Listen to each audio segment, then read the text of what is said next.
Welcome to the Sharing Without Shame podcast, dedicated to parents and anyone else who loves someone in active addiction. Education is a powerful tool in breaking down stigma, fostering understanding, and ultimately helping individuals and their loved ones navigate the challenges of addiction. With Donna Marston, author of Peeling the Onion and Sharing Without Shame.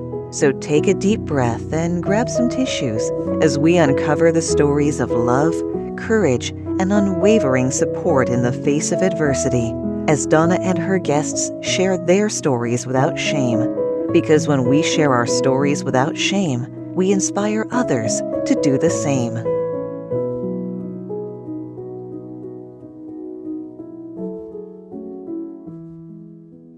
Hello, and welcome to the Sharing Without Shame podcast. I'm Donna Marston, and my sponsor is Snap Bands. It's a cognitive behavior bracelet that integrates gentle physical sensations with personalized mantras, and it transforms negative thoughts into positive thoughts. This is my Snap Band, and mine says blessing, and you just give it a little snap when you feel anxious or having a negative thought. If you're interested in purchasing one, you go to snapbands.com. That's SNAPPBANDZ.com. And under comments, put in SWOS for Sharing Without Shame. So today I would like to welcome Dr. Rob Kelly, who has a PhD in psychology, is a world-renowned addiction expert who believes in treating the problem, not the symptoms. He has worked for many years helping people who have an alcohol or substance use disorder recover their lives from the disease of addiction. Some people have referred to him as the Gordon Ramsay of the addiction world because of his direct, no-nonsense, and candid approach to recovery. He has discovered that in order to get his clients to change their thinking, they must confront their disease with candor and vigor. Dr. Kelly works to make the road of recovery less of a mystery tour. So welcome, Rob. Oh, thank you, Donna. Great to be here. Hey, guys, great to be here. So first question I always ask is, what would you like to share without shame? Share without shame is I'm an alcoholic who was homeless and lost everything and caused so much damage to parents and family and wife and children. But I've recovered. That was 30 years ago. I've recovered. And I spend the rest of my life helping people with depression, childhood trauma, addiction, PTSD, anything to do with the mind, the subconscious mind, the mind, and using neuroscience.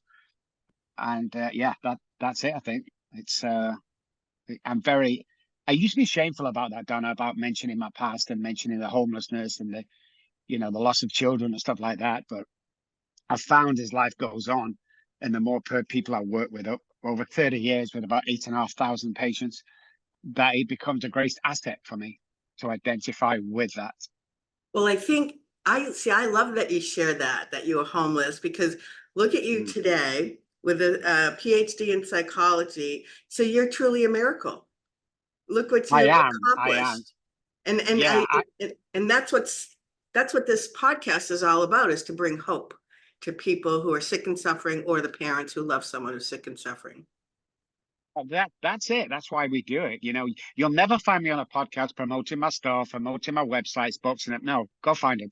This is about, if I can do it, then you can do it. And coming from literally homeless to, I run a multi-million-dollar business today. Well, I run 4 of them. Is absolutely mind-blowing. But there's nothing special about me. I'm where I am today, and I'm proud of where I am today.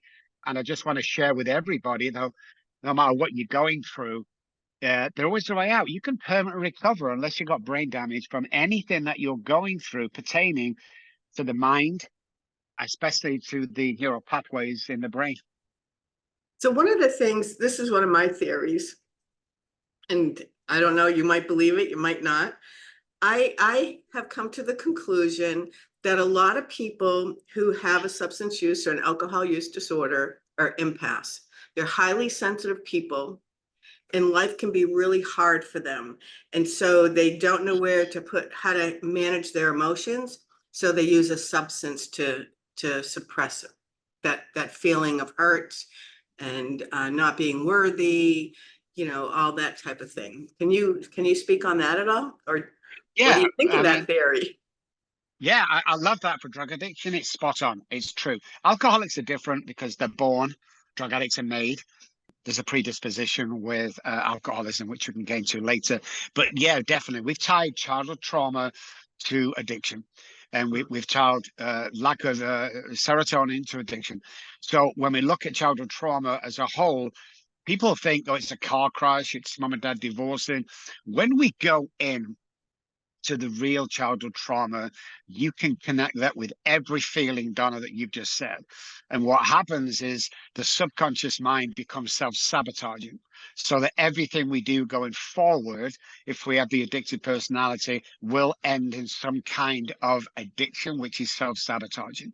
So it's many people today want to look at the alcohol, the drugs, the sex, the food, the porn. Drugs have 1% to do with drug addiction. And the same with every other addiction. It's not the symptom, it's a psychological effect and the trauma as a child that's rewired the brain to self-sabotage. And we have a great saying with childhood trauma victims is that we have a subconscious brain that wants to kill me and look like an accident because of all the traumas that there. So the idea is to come from the conscious brain every day and not the subconscious brain while we clear the childhood trauma up. But 100% true, Don. I agree with you. Wow, that's a heavy statement. Yeah, yeah. Wow. That's what we. That's our research. I mean, we've researched stuff over 30 years. We've tested, researched, trialed everything that we speak about. We're the leading neuroscience experts in childhood trauma and addiction. So the other statement we have, and no parents are to blame or caregivers, is that anything less than nurturing is child abuse. When we go back and we look at childhood trauma as a whole, again, we find that the comment, this was my biggest trauma, Donna. This was my mom. How many times have I told you, Robert, you can't go to college like your brother, you're too stupid? That ruined my life for I many, bet. many years. I bet. And little comments from that caregivers, the subconscious brain will hold on and will keep until the appropriate time what it will release to the prefrontal cortex and make you feel as if you're not good enough. So it's like PTSD, right? You can't let go of the past. You hold on to it, and it keeps causing problems for people. Exactly. That's Yeah. the childhood trauma. I mean, and how it correlates here as an adult, it's very hard as an individual to put the two. Well, because this happened, this is why I act like this. But what you'll find is people self-sabotaging relationships, people not getting on with life, isolating, people being sickly. Most people that are sickly tie back to parents, especially mom, suffering from depression and stuff like that.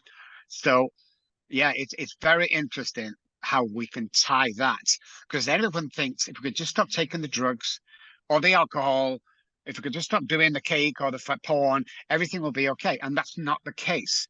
We Right. found that it's definitely not the case. Yeah. I've tried to explain that to parents that it's not the drug, the drink of the drug, it's the why. What are they putting the Band-Aid on? What's, where's that pain? What's that all about? Everybody has childhood trauma. That's one we found. And everybody has an addiction to some degree. Now, some are harming, some are not, but it's still an addiction. But when it comes to the childhood trauma, yeah, I don't care if you come from a $30 million household or you come from the projects like me, there's trauma of abandonment there. I mean, it's just the way the world is. Yeah. Because most parents have to work to afford rent or mortgage these days. I know when I got married, we both had to work to afford the house. So it's hard when you get into that nurturing thing we talk about, but there is ways and there are signs. Like today, when a lot of parents, when they come home, they stick the kids on the video games, from 4 o'clock till 9 o'clock, and then they switch it off. And you show me somebody who's gaming 6 hours a day, and I'll show you a future addict. Yeah. And it's funny because I've had parents come to me, then they're like, it's not about drugs. It's, this is different. It's about gaming, and it isn't different. It's this, the same type of behaviors happen. Doesn't matter what the addiction is, right? Whether it's gambling or sex or drugs or alcohol or whatever, shopping. the behaviors life becomes unmanageable no matter what it is. Yeah, and there's always a fundamental driving force behind that. When you look at the game and you look at, other things that we do, it's the drive. What's the driving factor behind that? What's the cause of the human being doing that?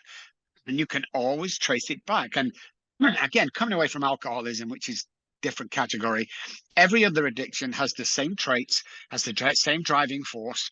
There's always the trauma behind it, and the kid acting out, and the abandonment, and the shame, and the remorse, and so on and so forth, where people just want to isolate and get out of here because they don't want to sit in the pain. But what we found is human beings, we set into patterns. People at childhood trauma stay in relationships way too long than they should, and they stay at jobs way too long than they should, even though they're getting verbally abused, because it becomes a comfort zone. So when we're seeing dysfunctional family at home, where dad comes home and he's drunk most nights, gets into a fist fight with mom, the young girl that's watching this will go out and attract the same person that ends up beating her. And it's so uncanny the way you can follow this pattern. But life is about patterns, and we stick in them patterns. And for those people that are saying, I'm not too sure, if you've ever been to the seaside with a bunch of guys or girls, you go there, you have a great time, you get back on the bus, which seat do you sit in? You sit in the same seat you travel there in. To the point that you might, you're sat in my seat. Oh, right. It's not my so when you look at them patterns, you see the self-sabotage patterns going on and on and on. And it's really hard to step away from that. You've got to want to, first of all, but you've got to notice them patterns of self-sabotage. And what, if you notice yourself, like the girl in the house, dysfunctional house, when she grows up, she's going to attract what she thinks she is worth, which is what she's seeing. To the extent that if she meets a great guy who treats her well, she will self-sabotage and break up that relationship without her even knowing she's done it, because she doesn't think it's worthy and it doesn't feel natural. Yeah, that she doesn't deserve it. I had a friend like that, and when it was interesting to watch, and it took me a while to figure it out, when life was calm and things were good and everybody was happy, she would somehow create chaos and crisis and all this hoopla, and everybody's falling apart, and that was their normal. That's where they feel comfortable. That's where they feel in charge. You always get one of them in the office, where dysfunction and disruption of any body of people in an office, that's their comfort zone. Yeah. And unless they're in that comfort zone, it feels really, really uncomfortable for them, for things to be going nicely. So that they will try and mess that up. Yeah. Yeah, it's amazing. The older I get, you think, you look at some people and think, oh, they have it together. And then as you get closer, go, oh, what a mess. So guys, if you're listening to this, guys, listen, nobody's got it together. Like Donna says, everyone has trauma, and everyone's going through some stuff that you don't know about that's keeping them awake at nighttime. Whether you have a problem with drugs, alcohol, or not, I mean, I grew up in a really nice environment with loving, caring parents. And, I'm 70 years old, and I've identified there's some childhood trauma and it's not necessarily from parents. It could be from teachers, from friends, just whatever. And it shows up. It's going to show up one way or the other. It's either going to come out where you're going to figure it out and heal it, or it's going to come out and you're going to act out, and it's going to get messy. Becomes messy 100% behavior. of the time. Yeah, it becomes messy behavior, and you're too far in. Once you start that behavior, too far in to correct it. So the idea is to go back to the scene of the crime, as we call it, uncover, discover, discard of that trauma that you went through, and clear it up. And then what happens is the brain starts to rewire, because it's hardwired for messy, it's hardwired for dysfunction. So we start to rewire the brain, redirect neural pathways, introduce the conscious brain rather than the subconscious brain with different tools that we use, and you truly find your own identity. We find this a lot with women that's split from husbands, is they don't have an identity because the identity was the husband's. It's like, their TV show, their football team, so when they break up, they're lost and on their own. And it's really hard to put them people back together again because they don't know who they are. And even with children, with mothers too, I think, being staying home mothers, and that's their identity as well. And so when they become empty nesters, they don't know what to do. It's like a big loss. It's a loss that you've got to mourn. I have a patient some years ago, and she was PTA chairman, and she was for 20 years. And I asked her one simple question: who would you be without the PTA chairman position? And she didn't have an answer for me. Mm. She was stuck in that from the childhood trauma. She needed to be in a position where she could boss people around or feel powerful, even though it was an unpaid job. And we found out because of the childhood trauma, that's where she was in. She since left that job and is doing amazing. But these little traits and these little nicks that we grab onto and we don't know we're grabbing onto because of the trauma. Interesting. So can you explain, in the beginning of when we started talking, you mentioned that alcohol is part of the DNA, and addiction is, I forget the word that you use, but it's not, they're different, is what you were saying. Why do you say that? 100% different. So alcoholism is a predisposition. You can track it from generation to generation. There is a mutation gene that happens that when I take alcohol, I'm allergic to the ethanol. So I have the allergy. No other addiction has an allergy. The predisposition, there's three parts of the brain with the alcoholic that differ from any other addiction: the hypothalamus, the basal ganglia, and the amygdala. So let's take the hypothalamus, for instance. A hypothalamus with a real alcoholic, not an abuser of alcohol, track it through generations, will eventually turn around and tell me to drink alcohol because it's the survival part of the brain, and not eat food or drink water. So that's why I can go weeks without food or water, but as long as they have alcohol. Drug addiction is addictive personality. So 90% of people that come to us with a heroin addiction started in the doctor's office. So we see the addictive personality. Once we take away the medication, not the medication for illnesses, once we take away the cocaine, the drugs, the pain meds, what we find with that addictive personality is they're absolute geniuses. And the mind is so brilliant. But drug addicts are either all in or they're all out. We don't have a middle setting. Same with alcoholics. I'm either going to do something and do it to the best in the world, or I'm not going to. I've never played basketball, Don, and I've been in the States for 20 years. Why? Because I know I'm not going to be any good at it, so I don't play it. It's still that mentality today. So that's what we found with alcoholics is definitely the generational thing. If you think you're an alcoholic, two questions to ask. When you take the first drink, can you stop? And secondly, is it hereditary? Is it in the family back 3 generations? And if it isn't, you probably abuse alcohol, because you cannot drink yourself into becoming an alcoholic, but you can take enough drugs to become a drug addict. And that's a huge difference as well. Because it changes the brain chemistry, correct? Correct. Yeah. So as soon as I take alcohol, which for me was the age of 9, all of a sudden it takes me to euphoria, and then it sets off a ticking time bomb, which could take years and years, to where I died twice on the streets in Manchester, England, because of my alcoholism. It still didn't stop me drinking. It still brought me back to life. So it becomes that obsession amongst everything else. So to the layman, and this is where, most people in the medical fraternity and treatment industry get it wrong. They are not the same. They are definitely not the same. 2 different kinds of diseases. One is a true addiction, which becomes a disease. One is a born disease. Now, I know alcoholics that's never touched alcohol, and they're the guys running Google and Apple and all them multi-billion-dollar companies, because the genius is. But once you take that first drink, all bets are off. Wow. You have my head spinning. I know. Because my son started, the drugs, but he'll say he's both. And it's in the family on both sides. But it's just interesting because, I always thought he was bored in school. And now as an adult, he's, runs a multi-million-dollar business. He's highly successful. The intelligence that, that is just keeps on giving, that he never showed up to school.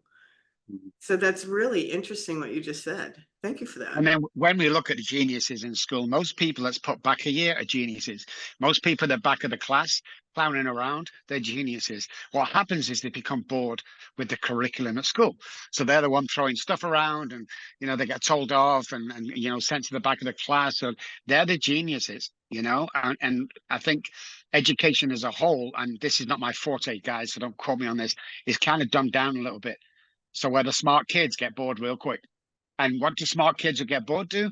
They gravitate to drugs. They gravitate to another thing that's going to take them to a different place, or even hang with the cool kids. Once they get hold of drugs, again, they're all or nothing guys. Like your son was always going to be a multimillionaire, always, because he has that mindset.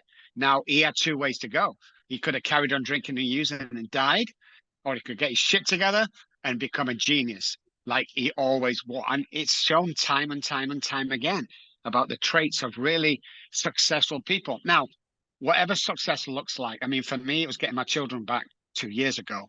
It's not becoming a multimillionaire. Money does not make you happy, guys. I wish I could sit here and say it does, because I chased it for 30 years, but it doesn't. It's the nice things in life. But success to me means that I'm happy with myself today. I help other people. God comes first, family comes second, and I live my best life today. That, for me, is peace and happy and success. Mm. How long did it take you to get to that? 30 odd years. I relapsed several occasions on that journey, but the mindset and where I am today, after being in the industry for 30 years, I'm 63. I was 63 a week ago. Oh, happy 63, birthday. I'd say 50 years. I'd say only about, no, not even that. 6 years ago, 5 years ago, I got to the place where I am, where I stopped caring what people thought about me. And I really done my homework and work on my trauma and my identity and the resetting of the neural pathways and conscious brain. So my conscious brain runs my day every single day today, but my Mm. subconscious brain will wake me up in the morning. So we have routines to kill that subconscious brain, because that's where the trouble is. Everything we see, hear, feel, touch from birth is stored in the subconscious brain. You hear people all the time, well, I can't remember that. It's there. It's there. And if you're going through some trauma, you don't know what it is, go and see somebody who knows what they're doing. They'll pull that stuff out with brain spotting, NLP and stuff like that. It's always there, but it is subconscious, so you're not supposed to know about it. But if you're got into a pattern where you're never successful, you never think you amount to anything, you never think you'll be anybody, first of all, I want to apologize to you, because somebody's put that there. Babies are born with two fears: the fear of falling and the fear of loud noises. The rest is man-made. Wait till your father gets home. If you don't pass the exam, and we take all these fears and worries on, and it stifles us as a human being. Now we scared of success, but we're also scared of failure. Now we're not going to do it just in case Dad was right when he said I couldn't amount to it. So I'm not going to go for that job. I'm going to live on the projects because that's where I'm comfortable. There's a great story in England that I always tell of a 16-year-old girl being snatched off the side of the street. Schoolgirl. There was a huge manhunt and they couldn't find her. 9 months later, there was a police car following another car down a country road, and he had a broken back light. So he pulled him over, searched the car, found a stolen screwdriver. That's all it was. Now they're allowed to go back to the house and see what else is stolen. Sure enough, there were drills, there were lawnmowers that he'd all stolen. But while they're looking around, they find this box in the corner. It was 4 foot high-ish by about 8 foot wide. And they said, we know you've got more stolen stuff in there. They smashed the lock off and they opened, and there was the girl that went missing 9 months ago. She was bruised, she was battered, but she was alive. He used to take her out every day, used to abuse her, food, restroom, shower back in the box for 9 months. The police officer leant over, the lady police officer, she took her by the hand and she helped the girl step outside the box. She took her police coat off and she put it around this girl. What's the first thing the girl did? She got back in the box. And that's what we do in life. We stay in that comfort zone, even though it's killing us. Wow. One of the things I've learned too is that when somebody's acting out, it's like, or how old do you feel right now? Because sometimes it's that inner child stuff, right? It might be the 5-year-old that wasn't validated, or the 9-year-old that felt stupid because the teacher, or because they stayed back, or, anything like that. All of that, whether you have an SUD, I mean, we all have our stuff, Yeah, right? Just some yeah. people, I don't have an SUD, but it doesn't mean I'm not riddled with insecurities or any of that stuff. I mean, I think we all go through it. Some of us deal with it differently. We Yeah. do, and most people have abandonment issues. I'm working with a guy in Dallas. His house was worth $14 million. I was working with his son, got talking to his son, no problems, everything's good, but he's acting out. Found out, asked him a question. So when do you see dad? And he said, I see dad between 2 and 3 o'clock on a Sunday because he's so busy. So there's a huge abandonment issues. And Sure. and they look from the outside to have absolutely everything, but everybody's gone through something that affects their life. And if you don't fix it, it'll fix you. Mm-hmm. Or take your life. Take your life. Yeah. That's the my my brother-in-law, which I never met, shot himself in the head, Mm. sober. No reason. Just got up one morning, went out with the kids, come on, walked into the garage, got a gun, and boom, he's done. I was fascinated by that. What the hell is that all about? So a lot of things started my studies off into the human brain and neuroscience that people wasn't studying because there's no money in recovery. Unless they can give you a pill or stick you in a treatment center, nobody's interested. So we delved into an area that was untouched, and what we found was absolutely mind blowing about what happens and what can be stored and how it can affect us. And most people, most people walk around between 45 and 50% of their capability and capacity as a human being. Mm-hmm. So we look at a few things. So first of all, the presence of oxygen equals the lack of disease. So this is very important in our studies. Every illness is cancers, growths, whatever it is, grow in a hypoxic area of the body. If we could only take oxygen first thing by 20 exaggerated breaths, it would be oxygenated and we'd be on our way. You cannot pass, unless it's alcoholism, and the illness down. Well, I've got heart problems because my dad had heart problems. Oh, I've got this because it's in the family. That's not true. What happens is this. As human beings, there's certain foods that we cannot methylate as human beings, especially when 90% of our food today is sprayed in cornstarch, and there's red colors, yellow colors, syrups that we don't even know, oils that we can't even. So what happens is the staple diet at home, which you grew up as a kid. Let's say there's something there that as that family cannot methylate. When we cannot methylate a food, it becomes a deficiency. When it becomes a deficiency, it causes an illness. So my trait from eating the staple goes down to me and my children. Now I get heart problems like my dad had heart problems, and I say it's in the. You can't do that. You cannot do that. I tell people all the time, when you go into the supermarket and you see the big bright box and it says 9 grams of protein and 0 fat, spin it round and find out what the other 50 ingredients are in that stuff that you're eating. Right. Because half of it is killing you, causes depression, causes anxiety, causes all sorts of illnesses and disease. So what happens then? Well, we go to the doctor and the doctor prescribes us something. Now we're hooked on a pharmaceutical regime that's got us for life. So the food industry and the pharmaceutical company between them have got it locked up. They really are. I mean, 90% of people in America are on medication. I know. It's crazy. I'm Like the first one of thing, the few that right? isn't. At 70 years old, I take nothing, which is amazing. That's amazing. Amazing. But look at the depression. The clinical term for depression in America in the medical dictionary is lack of serotonin. That's it.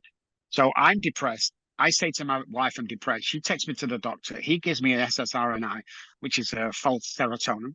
I take that. Now I'm stuck on that false serotonin for the rest of my life to feel a bit better. But this is what happens. The false serotonin is here. My serotonin is low. Why isn't anybody asking the question why my serotonin is low in the first place? So we got the false serotonin. Then my serotonin cannot grow any further and be happy without the false serotonin. So I'm taking that pill for life. Why isn't anybody asking the question, why am I depressed? Why do I have this? Why am I suffering from that? They don't. We run to the doctor, and God bless doctors. They've got 3 minutes to see us, especially psychiatrists. So they prescribe the latest drug, and off you go. Now, if you're taking drugs for whatever, stay on it. I'm not saying that for a second. I hold 2 PhDs. I do not hold a medical license in America. So I'm not advising you, I'm just saying it's silly questions that we need to ask ourselves is oxygen, food that we eat, sunlight. There's 4 chemicals every day we need to be happy.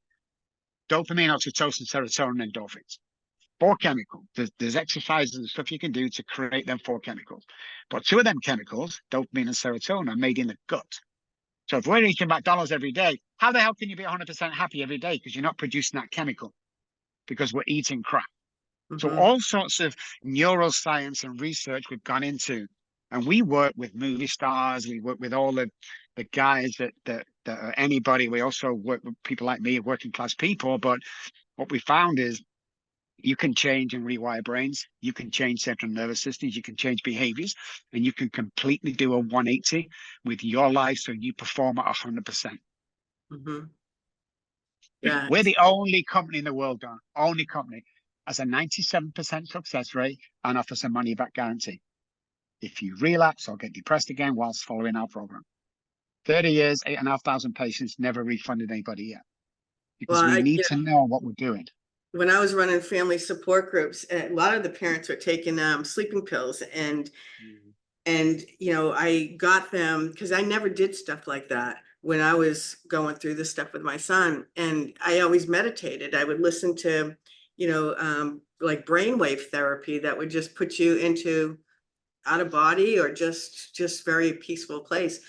And many that followed, when we would have conversations, they ended up stopping the sleeping pills just by listening to a meditation or the sound of the ocean, going to sleep, right? Doing sound therapy or breath work or any of that stuff is much better than meds, in my opinion. Breathwork is underrated. We do what's called 9D breathwork therapy, and it's absolutely unbelievable. But breathwork is very underrated. The brain Mm-hmm. doesn't know a couple of things. The brain doesn't know the difference between reality and imagination. So Mm-hmm. reality and not, the brain doesn't know. So if you create this life you want to leave, you will start to lead it. If you use alternative therapy, you know, you will become better because of that, because your mind is clearer. So there's certain things, meditation has been shown to take the heart rate almost to a death rate. The heartbeat's so low, the pulse is low, we're in a state of bliss where our body starts to change. You see, what happens is when you do certain things, especially in our program, your DNA changes. And that's huge, which means I'm not the same person. So it's shown with clinical studies that meditation and breath work can change your DNA. Do So you do rather than taking a pill to cover it up, you gotta mm-hmm. you gotta look at what you do. Look at you, 70 years old. You look about 40. You're not taking any medication. You're Thanks. amazing. I mean, look at you. You know, Thank you. why aren't more people doing that? It's amazing that they don't, but so what do you think about Reiki and energy work helping people for their recovery program? 100%. I've tried both. Yeah. I did Reiki a few times. I've done energy work. Energy is so powerful. We don't see the aura around us. We don't see the energy we have. We don't never see how powerful we are. We can never know our own power.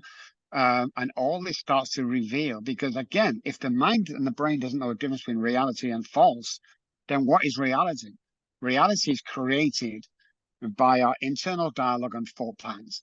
When our energy is balanced, when we're eating correctly, when we're meditating, we're doing the breath work, everything starts to get into balance. Once we start getting into balance, amazing things happen as human beings. We're clearer, we're sharper, we're not anxiety, we're not depressed, we're not worrying about stuff. We're clear as a bell and we can perform higher. And like anything else, being like you are, Donna, when you go in a group of people, your way of life and your being, because the way you look is very contagious. People look at you and go, oh my God, have you seen Donna? She's 70 years old. Oh my God, how does she do it? And then when they find out you do this, then they do that. Might not tell you, but then we become leaders. And most people are scared to say, well, I'm not a leader. Everybody has the ability to become a leader. It's just you don't know it. You don't know how your kids look at you. You don't know how your dogs look at you. I mean, you just don't know. And realizing that you can change the world one person at a time is very powerful for your energy, for your aura, for your balance, for your equilibrium, even. And if you don't believe me, guys, next time you're in a built-up area of people, sneakers are always the best. Find somebody with sneakers, nice sneakers, walking towards you, and go, "Hey, man, nice sneakers." hey, man, nice, 4 words. And he'll go, oh, thanks, man. Turn around and watch him walk away. He's going to look down at his sneakers at least 2 or 3 times. Okay. Now you've changed his mood. But guess what? He goes on to the wife or girlfriend because he's in a good mood. She's in a good mood. Then the mother-in-law calls and you can see where this is going. Hey, man, nice sneakers. You've just changed the world. You've just become a leader. You see, everybody's going through something. You know, it's a great story I tell. A guy went to the Golden Gate Bridge and threw himself off and committed suicide. They pulled him out of the water, the police. They found his ID. They went back to his apartment. They were looking for next of kin, but they found a note on the kitchen table.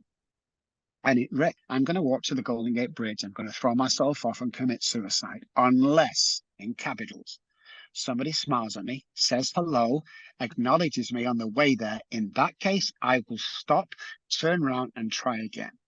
This is my question to you guys watching. How many people have you walked past today heading to the Golden Gate Bridge? How many? It's a smile, guys. It's a nod. It's everybody's going through something that keeps them awake at nighttime. And your smile could make that guy turn around, go home, and try again. How many people have you walked past today heading to the Golden Gate Bridge? Wow. Wow. Powerful stuff, you know. Yeah. But this becomes peak performance. This becomes a working part of my life. You know, I monitor bless everyone. I monitor bless somebody when I leave the house every single day. I compliment 3 or 4 people every single day. I'm kind to people. I considerate people. I give people my time. I give people my money. 25% of what we earn at the company goes back out to people that are suffering from anything. Whether the father wants his kids back, needs to go to court, we'll pay for his attorney, we'll pay for his suit, we'll pay for his Uber there, you know, to somebody who needs treatment, to somebody who's just broke and going through some bad times. I mean, giving back is the fundamental foundation of who I am. And I was never that person, Donna. I was selfish. I would not give you a dime. I would rather tread on you than help you. You find out that my life depends on this right now. And the joy I get when I drive past a gas station and I see a woman with 2 or 3 kids in the back of the car and she's squeezing out $5 worth of gas. I'm blessed today to be able to pull over, to fill that woman's tank, to give her $100, bless her with some food or something, and drive away. I feel much better than she does because that's what human beings are put on this earth for. And all we do is get caught up in ourselves and don't think anybody else is suffering. And it's just not true. Oh, there's so much. There's so much. It's awful. You have a slogan, step out of the disease and into the solution. How'd you come up with that? Great slogan. Great slogan. Yeah. Stop living in that disease, whatever that disease is for you. Stop feeling sorry for yourself. Stop being in there now. I'm talking about addiction here. This is when 90% of our work used to be addiction, 10% neuroscience. Today, it's 90% neuroscience and 10% addiction. So that was said is step away. You can step out of your alcoholism, your addiction, your depression, your anxiety, your childhood trauma. It's not your fault that you went through what you do, but it is your fault if you stay here right now. And stay in that mess, stay in that crap, and that other people have power over what you do and what you say today. It's just not right. Everybody, so step out of that disease, step into solution, man. The solution is knowing your power. I used to walk in a room, Donna. I used to walk in sheepishly when I was drinking and wonder if anybody liked me in there. Today, I kick that door open, I walk in and say to myself, who the hell do I like in here today?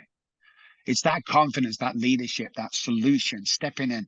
Now, the brain resets, certain parts of the brain reset every 24 hours. So you've got to do your morning work. You've got to do certain things during the day to stay in that peak performance. You've always got to be moving forward. You know, you can be anybody you want to be, guys, and you can do anything you want to do. And people all used to say to me, well, I can't be president of the United States. Ha, ha, ha. Let's forget the political views for a second. We had a freaking business and running the country for 4 years. Don't dare tell me that you can't achieve your dreams because you're lying to yourself. It's just not true. You get in that mindset. Getting that quantum physics backs us up, guys. If you want something, you walk over and you take it. If you want the position, if you want your kids back, if you want to step out of the childhood trap, if you want to be happy, walk over and find a solution and get some help to do that. Everybody can change. It's just a human impossibility not to. But because of the trauma, we stay there. We stay in that box. We stay in that comfort zone. Oh, I'll just stay here. It hurts, but this is just the way my life is. That's not true. That somebody's put that there, guys. Somebody's put that there. Some words, some saying, some teacher, some friend, some caregiver has told you sometime in your childhood that you'll never be any good. You know how many people told me I'll never be any good? You know how many people told me that I can't do that? You can't do that, Rob. You can't be on TV. You can't go on Oprah. You can't. Do you know how many times people have said that, guys? Bullshit is what it is, guys. Sorry for the language, but it's bullshit. Don't listen to them, guys. Anybody who's doing as good or better than you will never criticize what you are doing. Never criticize what you are doing. So who are you listening to? Who's your 5 friends around you? Who's the one person right now in your circle who wants you to fail? Who's the guy not clapping when you win something? Who's that guy? Hey, Rob, I can see you putting weight on. Just joking. That guy needs to go. Because when you're lifting people up and they're lifting you up every single day, if I hang around 9 depressed people, Donna, I'm going to become the 10th. If I hang around 9 successful, it's human behavior. It's the mirroring part of the brain. Monkey see, monkey do. That's how we learn stuff. You hang around the people that you become. Show me your friends, I'll show you your future. And if you don't want a future that you're surrounded with right now, change it. If you're going through the week going, hey, it's hump day and a TGI, get another job. If you're going home to the wife and go, get another wife. Well, it's not that easy. It is that easy, guys, because I'm telling you something now. You think you have time. Moms, how many times? Waving off to kindergarten. Next minute, I'm waving off to... We don't have time. Our studies with older people that were dying in homes that we got to interview said one thing and one thing only. I thought I had more time. Date that girl, buy that house, start that business, step into mission, do it. It starts today when you see and hear this. Don't do it tomorrow. Tomorrow's for losers. Do it today. We have a 7.3 second rule, Donna, in this company. And that is, if I want to do something, I have to move forward to that in 7.3 seconds. So if I'm sat on the couch tonight with my wife and I've got a big can of Coke and a big bag of chips and we're watching the TV and I turn to her and go, I might go to the gym tomorrow. I ain't going to the gym. I know it. She knows it. The dogs know it. I'm not going to the gym. But during that 7.3 seconds, if I get up and I walk to the bedroom and put my sneakers in and my shorts and I put it near the door or in the car, there's a good chance of me going. So there's no excuses here, guy. You're sat in your own crap. You're sat in your own disease, whatever that's like, by choice. The disease is there. It's not your problem. It's not your fault. I hate it that you're there. I hate the childhood trauma, but you can start right now. You can change your life right now. And I think sometimes it might be baby steps to get to it. You're not going to have that multi-million-dollar company in a second. You have to work at it to, my boys started in their garage. And now they own a building and it took a few years, but they were constantly making changes and building and building and building. And I think, it's just understanding that anything you want, you're right, we can achieve it. It's putting one foot in front of the other, having a positive attitude, a good outlook on life, and seeing that dream. Attitude. See the dream, put a feeling to that dream. What would you feel like if I had a business tomorrow that was making money? How would I feel? I feel content. Start feeling that now. Start acting as if you already have that. Start telling me. I know people that have died at 50 years old, but not passed away until they were 75. I started this company right now. Okay. This company that I run right now, the Rob Kelly Group, with my wife 9 years ago. 9 years ago, I broke up with my second wife in America and I was living in a homeless shelter 9 years ago. So don't think this has taken 30 years. It hasn't. And we become a multi-million-dollar company within 18 months. Wow. Have the dream. Don't let anybody perturb you from that dream. Make it solid. Get a foundation. Every single day, step forward. I don't, like you said, Don, I don't care if it's a baby step. I don't care if it's internal dialogue. Today I'm going to kill it. Today it's going to be amazing. Whatever you tell yourself becomes true. If you drop a pen on the floor, I'm not stupid. Oh, you stupid idiot, Rob. Stop that. Stop Mm-hmm. that right now. Stop it, because that's what the brain wants. The subconscious brain will keep that. And then just around when you're going to go in to rent or buy that building for this company, the subconscious brain will release into the prefrontal cortex. What a stupid idiot. Mm-hmm. And for some unknown reason, you will not be successful. And these are the keys to life. You have to believe that you can do this, because you're wrong. You're wrong, guys, from what people, you're wrong if you think you can't. I mean, I Mm-hmm. don't know how more to explain it. Your DNA can change. You can change. Surround yourself with the right people. Get a plan. Do the morning work. The morning work is vital to squash that subconscious brain in the morning with all them negative, surround yourself with people every day. I was in Dallas for 14 years, Don, and I said to my guys in Dallas, you know something? I'm thinking of writing a book. One of them said, don't be stupid. You're not an author. The other one said, nah, I want to listen to your story. I never wrote a book, Donna. 4 years ago, I moved to San Antonio, surrounded myself with new guys. I said, hey, listen, I'm thinking of writing a book. They all said, oh my God, we already thought you had books out. I wrote a book. Show me your friends, I'll show you your future. Congratulations. That's awesome. It's funny because the name of the book, the last thing my daughter, when the authorities took my children off me, they were ages 1 and 3. I'd been drinking for 2 days. Mom had gone. I nearly killed them. They weren't fed or changed diapers. The police kicked the door down, and they took my children. My eldest, 3 years old, was holding onto Mommy's hand, and she said 3 things: "Daddy, Daddy, please don't go." And halfway down the path, she turned around again to me, 3 years old, and she said, "Daddy, Daddy, please get better." Mm. And as they got to the garden gate, they opened this big wrought iron gate, and she turned around one more time, and she said, "Daddy, Daddy, please stop drinking." And I couldn't do it. But that's the name of the book, Daddy, Daddy, please stop drinking. Mm. Now, 30 years went by, I didn't see my children. But 4 years ago, my eldest daughter contacted me on Messenger. Said, "Dad, I don't believe what Mom told me. I've seen you on TV. I want to meet you. I've got something to tell you." We was on a plane within 3 hours. We get to her door, we hugged, we cried. She walked me into her front room and she handed me my 3-month-old granddaughter. 4 weeks ago, my youngest daughter contacted me on Facebook. That's the miracles of doing the right thing.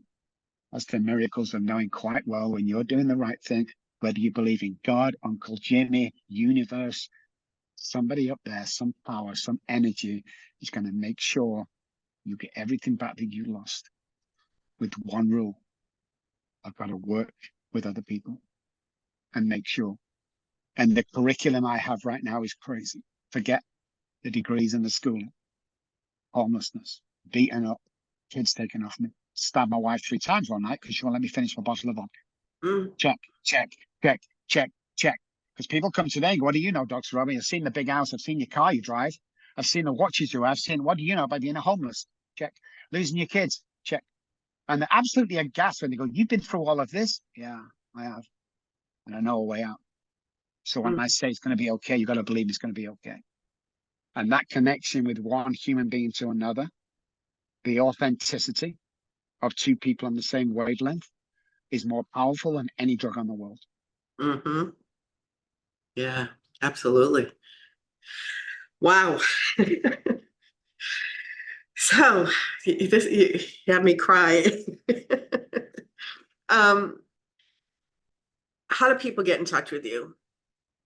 But if you're listening, guys, and not watching, I spell my name with 2 B's, ROBBKELOY.com. Please note that I'm not selling services. Please don't contact me for anything. There's plenty of other doctors out there. However, 2 things that I want to tell you. Search Dr. Rob Kelly on any search engine will come up. A couple of things I want to offer you for this program. First of all, in the background, you can see "Daddy, Daddy, Please Stop Drinking," my book. That's me and my daughter. It's on Amazon. Don't buy it. Contact me, message me. I'll send you a free copy. I'll sign it. I'll pay the postage. I just want you to read it and pass it on to somebody else. That's the first thing. The second thing, if you're in the place that Donna and I were talking about, the desperation, the suicidal thoughts, the amount that you're not going to be anything or anybody and life has come to an end, 214 600-0210 is my personal cell phone number. Text it. When you text me, please don't text just to be friends. So busy. If you're in that place, text me. I will text you back and we'll arrange a 20 or 30-minute pep talk that will change your life. And if it doesn't change your life, I'll send you $100 for wasting your time. Mm. Wow. So as we wrap up, what would the last words of wisdom that you would like to say to our listeners? Believe. Just believe in anything you want to be, anything you want to do. Believe it can be done because it's true. Quantum physics again backs us up, and neuroscience backs us up. Just believe in yourself, guys. Believe that you're a leader. Believe that things can change. And most of all, nothing is permanent. Nothing lasts forever. Not even us. So if you're going through some stuff, if you're going through some pain right now, I advise you to get help, but sit in it. Sit in that pain and see what's really going on inside. Mm. It will make you a better human being, and it's not going to last forever. And I can guarantee you one thing, if nothing today. The pain that you're going through today will become your greatest asset going forward. And we can change the world together. Absolutely. Because I was in the fetal position and I felt my pain. And so, what you're saying is absolutely true. And sometimes the silence gets really loud when we're alone in it. And, Yeah, and that is hard too. Like, where is everybody?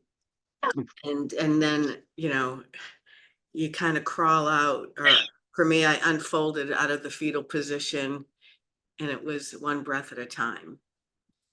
And I think that's what we all have to do. So thank you for coming. I honor you for your work. It's wonderful. You're amazing. And this has been fabulous. Oh, thank you, Donna. Thanks, guys. I hope you enjoyed the show, and we'll speak to you soon. Thank you for tuning in. If you'd like to support the Sharing Without Shame podcast, please subscribe, like, and leave a review. If you're in need of emotional support, Donna offers private sessions. For more information about Donna and the services she offers, visit www.sharingwithoutshame.com or email her at Donna4support@comcast.net. Nothing in the Sharing Without Shame podcast is intended to establish a therapist-patient relationship or intended to replace the services of a trained therapist, doctor, or health professional, or substitute for professional mental health, medical advice, diagnosis, or treatment. Until next time, may your faith and strength heal your heart.